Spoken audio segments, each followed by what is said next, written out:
Morning. I know it may not be morning for you, but I'm still struggling to come up with a YouTube greeting that doesn't sound cringy.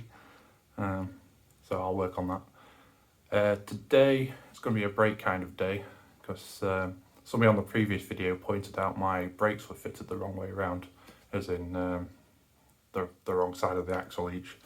I'll show you why that is later. So I'm going to be taking those off, which means I have to take the calipers off.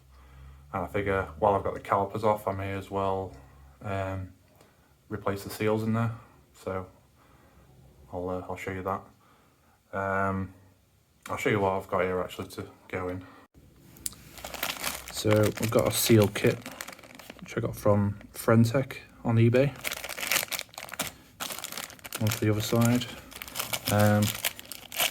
Bought some new bleed nipples. I read that it's on these aluminium calipers, it's better to just change these every time and stop them from seizing up. I bought these directly from HEL, I'll put a link on for those.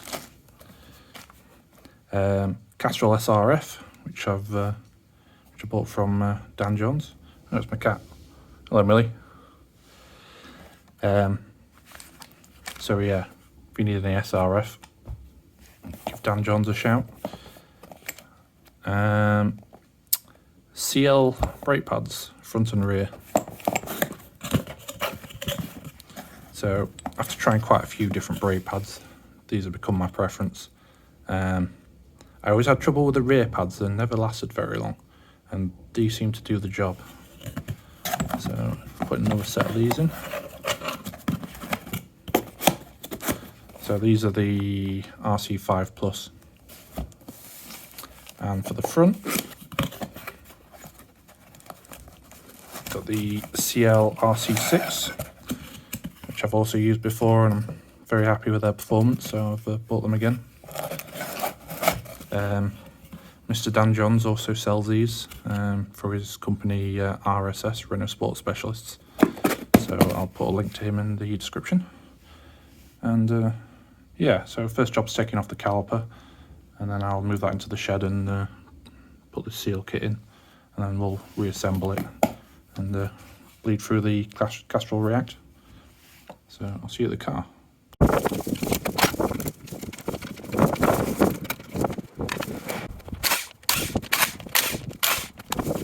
So first thing I'm going to attack is the caliper bolts.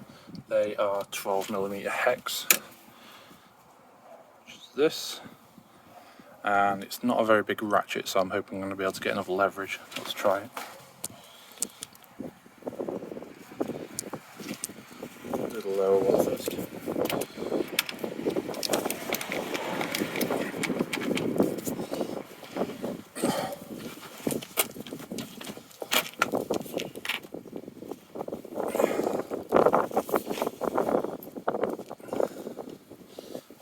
I'm going to struggle on that.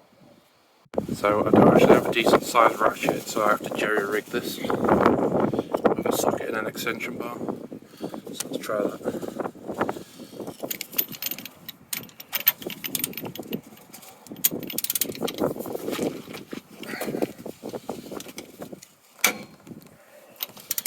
Seems we've got it.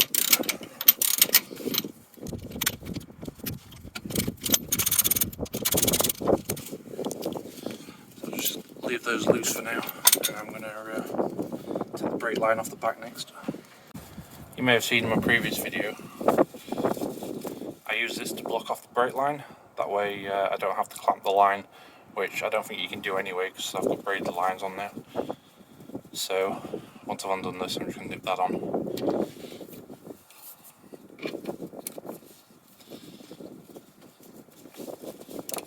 Came off nice and easy. It's a 40mm hex, by the way.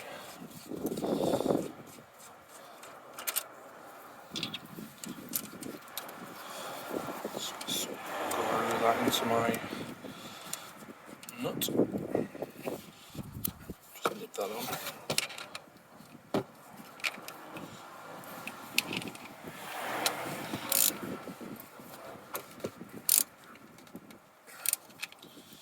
So that's enough to stop it dripping. Seems that way. Okay, so now we can take the caliper off. so I should just be able to set this out by hand.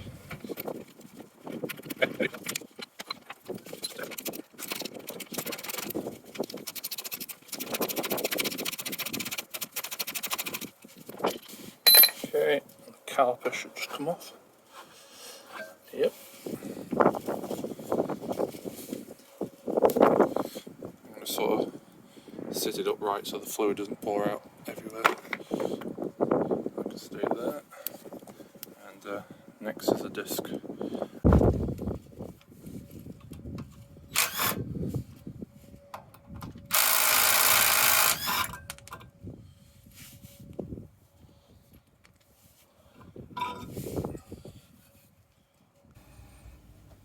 So now I'm out of the wind, I just wanted to talk about a couple of things. The first one is these caliper bolts that holds the Brembo onto the flange, I think you call it. They're quite high torque, and they 160 newton meters, and they bolt into aluminium thread. And as you probably know, aluminium's quite soft, so every time you undo these, it seems to take a bit of aluminium thread out. And I have had one fail. Actually, this one here. Don't think you'll be able to see that in this light, but I'll add a picture in here. And also a picture of the thread on the bolt, because there is a little one on there right now. Now, I think the answer is, and a friend of mine has got this done, Chris. He got these sleeved, steel sleeved and threaded. He got a professional to do it, and I think I'm going to do the same. I've got 2 spare hubs now, and I'm going to get them both done. And then next time I swap them over, I'll not have to worry about it again. Also get some René ball joints put in there. The next thing I wanted to talk about is what I said earlier. These are my 2-piece floating discs.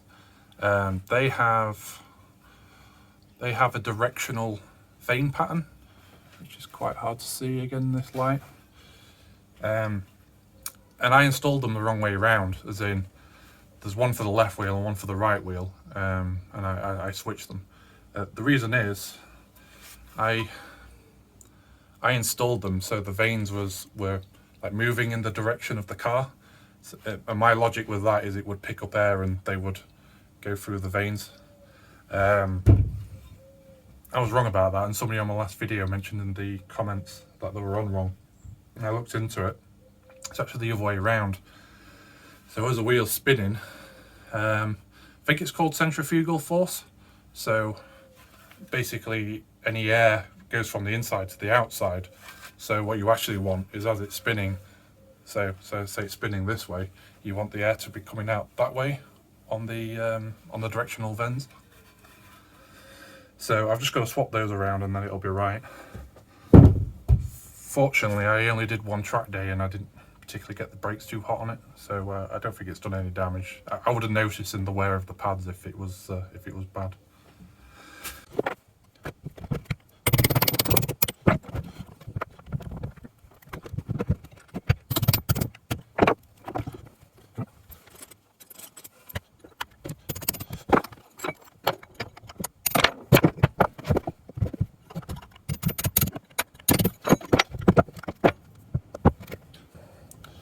So I'm just going to sort of spray this down with degreaser and try and clean it up.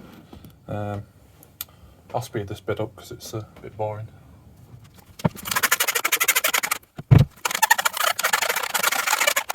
Doesn't matter too much if you get anything in the hole, it's all going to be bled through anyway.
Okay.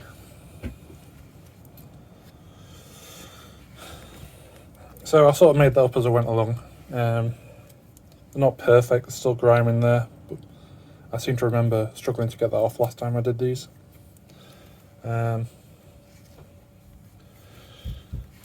So mainly I used surfex.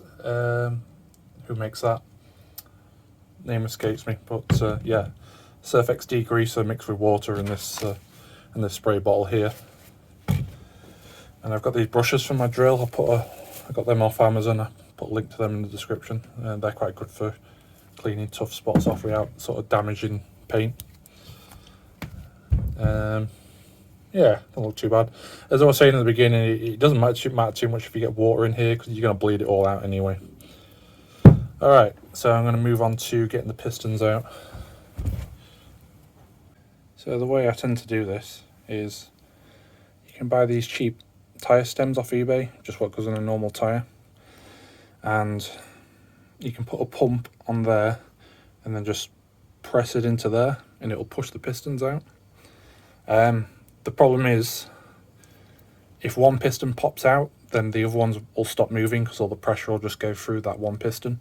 So I've got this block of wood, just a scrap of wood that I found, and it fits nicely in here. So what that'll do is when the pistons pop out, they'll stop there and not go all the way out, and that means they'll all follow suit. That's the theory anyway. Let's see if it works. Oh, breath. I was saying before that I've done this before with a foot pump, but I'm going to try out my DeWalt compressor this time. I think it'll make it a bit easier because that way you're not both having to hold this into here and also pump at the same time. Let's see how that goes.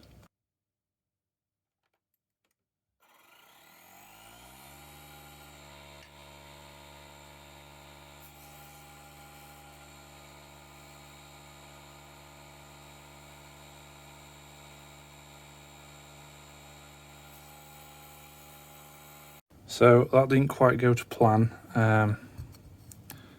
This piston popped out with the seal still on it. So these didn't quite push out. So I think I'm going to try and push that back in, see if I can get it to not pop out. Alright, I'm going to start again. I'm going to put this bit of wood here so the one where the seal came out with the piston doesn't come out. But these three do, and then I'll remove this and then that should come out as well. So let's try that.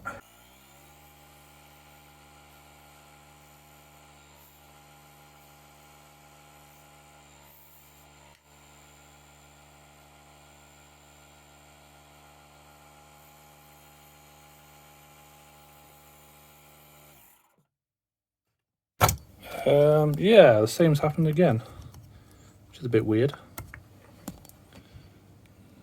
The first time I did this, they stayed in the bore. Oh well, I think they're all out enough to probably get them with a screwdriver or something. So let's see. These dust seals you should just be able to pop out like that. That stayed on the piston, well, that's not such a big deal. These are the main things really, because if you track day your car, these tend to dry up and crack. Mine aren't too bad because I already did them maybe a year ago. Yeah, saying that, yeah, not great. As for these,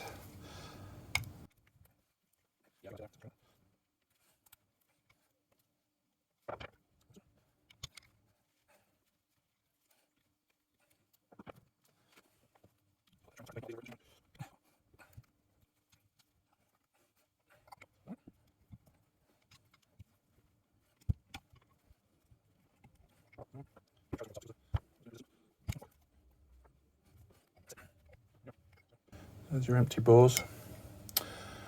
Oh, I've just realised I was wrong.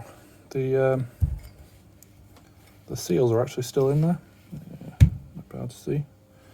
So what I was seeing on the end of the bores was actually just the dust seal. My bad. What you need for getting those out is a pick. So I think I'm going to use this one.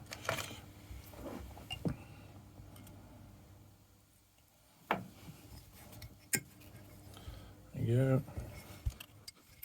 To avoid scratching the piston wall as much as possible.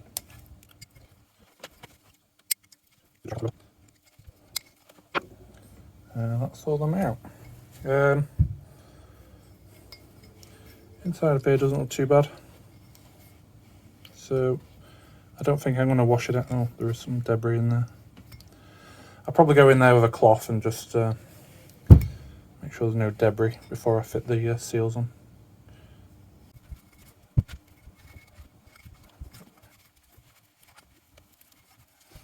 The reason you want to clean it in the first place is it's quite easy to cross-contaminate in here with, like here. So, just got to be careful not to push dirt into the bores. If you want your paintwork perfect on the calipers, by the way, I'd probably say it's best to just send them off, because you need a sandblasting cabinet and that kind of thing. And, you know, the setup to do powder coating, which I don't have here, so I'm just swapping these seals out to keep these bores in good condition.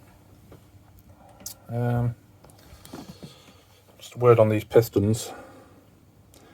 I'm probably not far off due replacing these. I'll probably do it next year.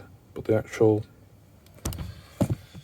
what you're looking for is the like the stainless steel flaking off.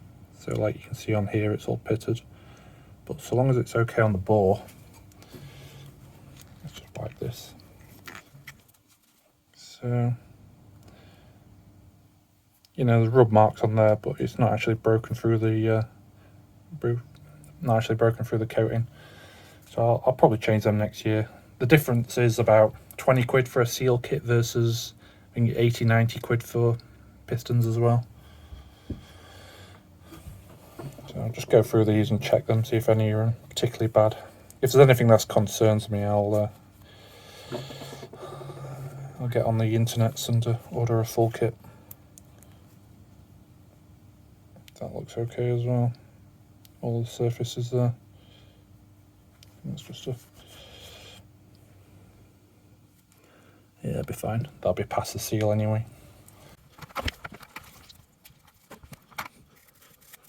Get those bores cleaned out, just for the dust seal.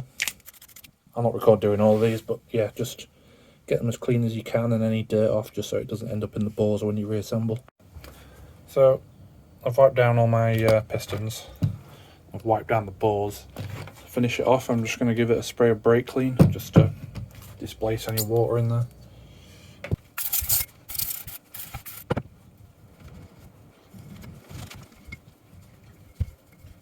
If there's a tiny bit of debris in there, it's not the end of the world, because as I say, when you bleed it out, it'll just come out with the fluid anyway. But you would just want to be clean as you can be when you're doing this. Now I'm going to spray the pistons as well. Just the water will run off. Okay, here's my seal kit, so I'll open that up now. I'm going to take one out at a time because I don't want to get any dirty, because it's not the cleanest area around here. Get a packet of assembly lube in there. I'm going to pop that open. Just run this around the seal. This will help keep it in place as well when you're assembling it. Okay, I'm going to try and do this on camera then. So I'm going to put my finger down inside the bore and then push the rest of the seal in, and it should hopefully, as you just squeeze it around the bore, it'll just find its place. Not always though. Can be a bit fiddly. Yep, so that's in. That's one done.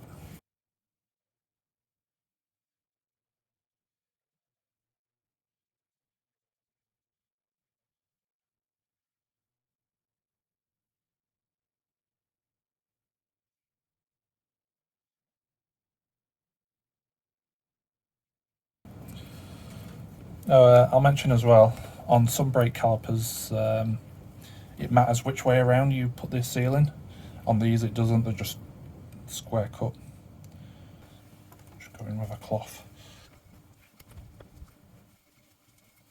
I've had a look all in the bores and they all look clean. You can see that there, but that's actually stuck in there. It's just a mark on the piston wall.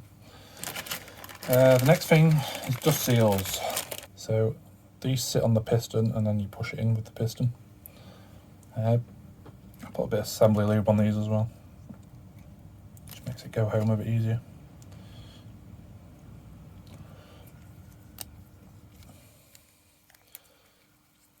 What I find easiest to do is just push the piston through the back, well, for the front, and then as it slides down it pops into place, and it's just a case of pushing your piston in, driving it home and then pushing the seal down. So dead easy really.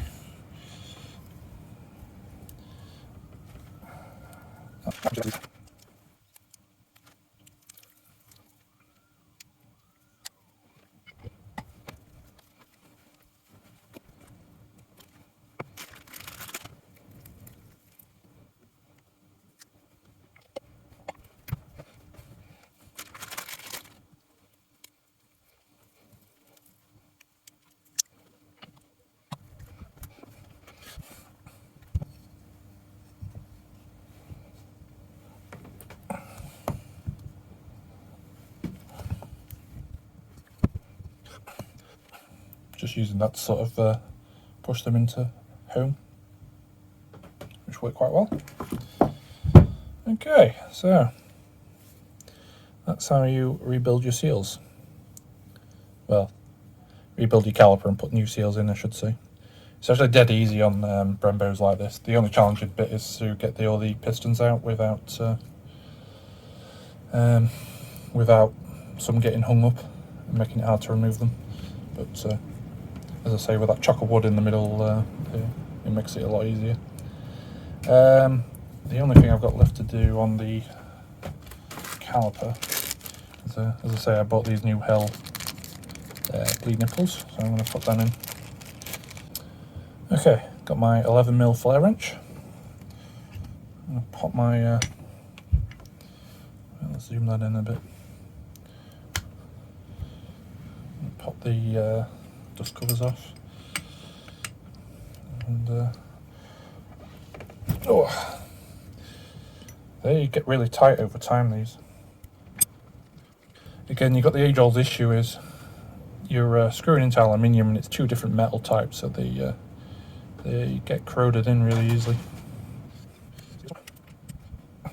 So even though you don't do them up that tight when you put them in, when you come to take them out again, they're always a lot tighter. Especially if you've left it for like years. In fact, when I first bought the car, it was 4 years old, and this is the first job I went to do, and these just wouldn't move. I ended up snapping the top off, and I had to get a new caliper. I could probably get a machined out at a place, but it was just easier to buy a caliper at the time. As I say, these HEL ones, they're cheaper to buy directly from the HEL website, and it's free postage. So, yeah, I was looking on eBay, which, you know, you usually find stuff like that cheaper. And, yeah, the HEL branded ones, probably about 50p cheaper per nipple. And they're only about £1.50 each. I could be wrong. I'll put the actual price on the screen.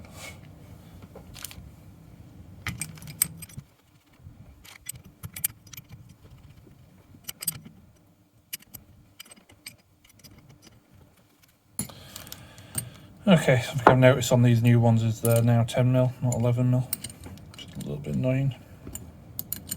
So I'll probably have to find a 10mm flare wrench for the future when I undo these next.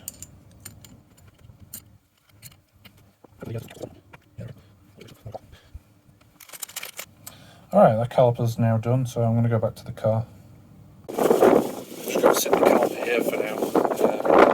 Because the guys will reassemble it until I've done the disc from the other side. I've only got one of these brake line blockers.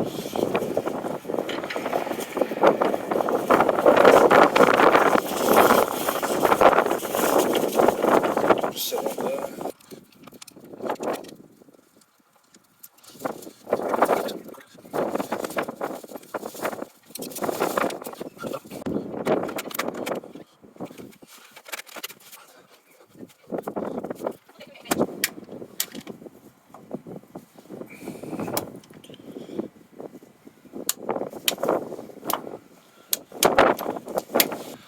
Right, so what I've got to do now is do exactly the same to the other side, and then at the end I can swap the brake discs around. I'm not going to record doing the same thing on the other side because, you know, it's exactly the same as what I've shown you on here. So I'll come back when I've got the disc ready to go back on here. Just a quick mention, I didn't record it, but I cleaned all the hardware up with a wire brush on the drill. So just to make sure they're flat when I refit everything and stop these getting stuck. One thing I'm going to do is these bare metal surfaces here. This is where the pads seat and move around on. So I'm going to take a bit of sandpaper and go over those.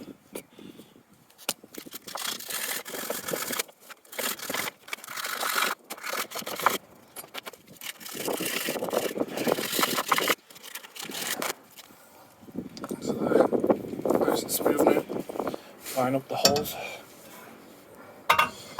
where you screw them down onto. I'll put a bit of copper grease on the bolts. Make sure it's not a nightmare to get them off next time.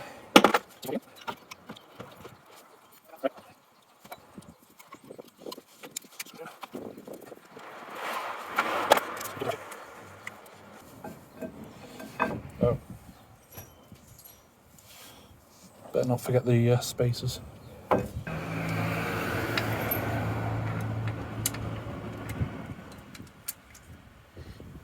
That's it.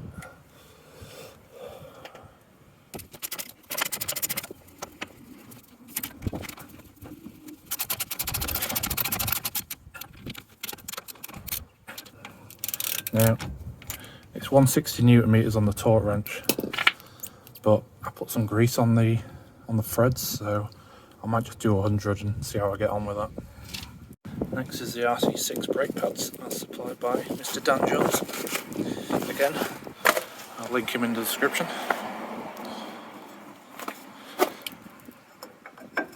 So that should go in fairly easily, because the pistons are all the way back.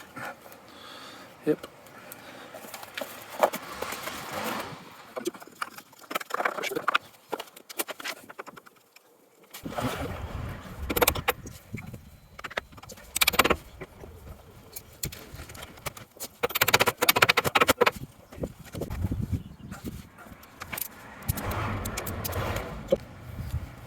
Right then,